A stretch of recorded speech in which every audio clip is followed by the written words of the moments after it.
রোজার মাসে সব দোকানদাররা তো সব জিনিসের দাম বাড়াই দিয়েছে। ওই পাশের দোকানে গেলাম, তা উনি বললো তরমুজ 200-250 টাকা কেজি। তা তুমি এত কম দামে বিক্রি করতে চাও কিভাবে বাবা? আসলে কাকা, এইটা রোজার মাস তো, এই মাসে আমি কাস্টমারদের কাছ থেকে বেশি লাভ করি না। স্বল্প লাভ হলেই আমি পণ্য ছাইড়ে দিই।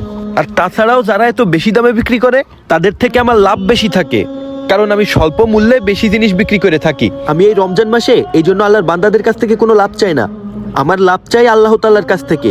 এজন্যই আমি তরমুজ কম দামে বিক্রি করতেছি। তা আপনি তরমুজ কোনটা নেবেন দেখেন। আসলে বাবা, তোমার কথা শুনে বুঝলাম এই দুনিয়ায় এখনো ভালো মানুষ আছে।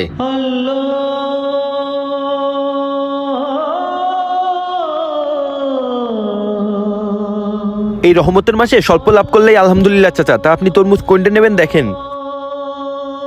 বাবা, এই তরমুজটা নেবো। এই তরমুজটার দাম কত রাখবানে? ওই তো কাকা বললাম তো, যেটাই নেবেন 100 টাকা করে আচ্ছা রাখবো। বাবা, এ নাও টাকা।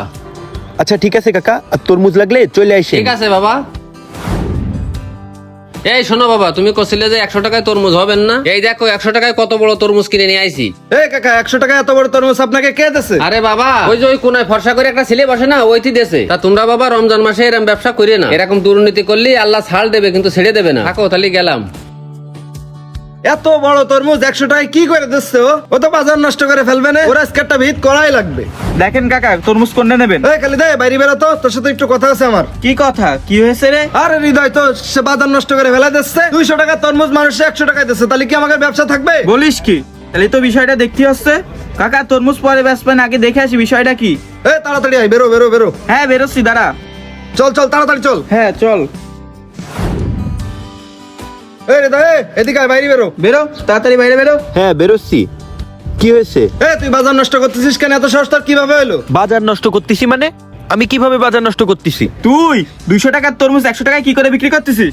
হ্যাঁ, তোর জন্য কিন্তু এই বাজারের ব্যবসা বাণিজ্য নষ্ট হয়ে যাচ্ছে। তোরে কিন্তু এই বাজারের ব্যবসা বাণিজ্য করে খাতি দিবান না করে দিলাম।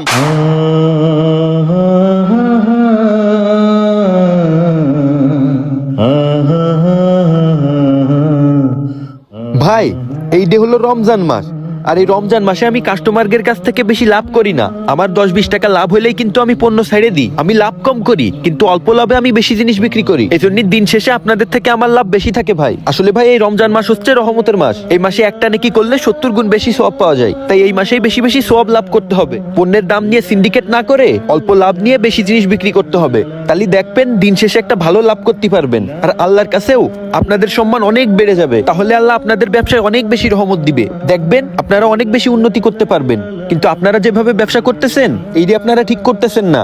আপনারা কাস্টমারদেরকে ঠকা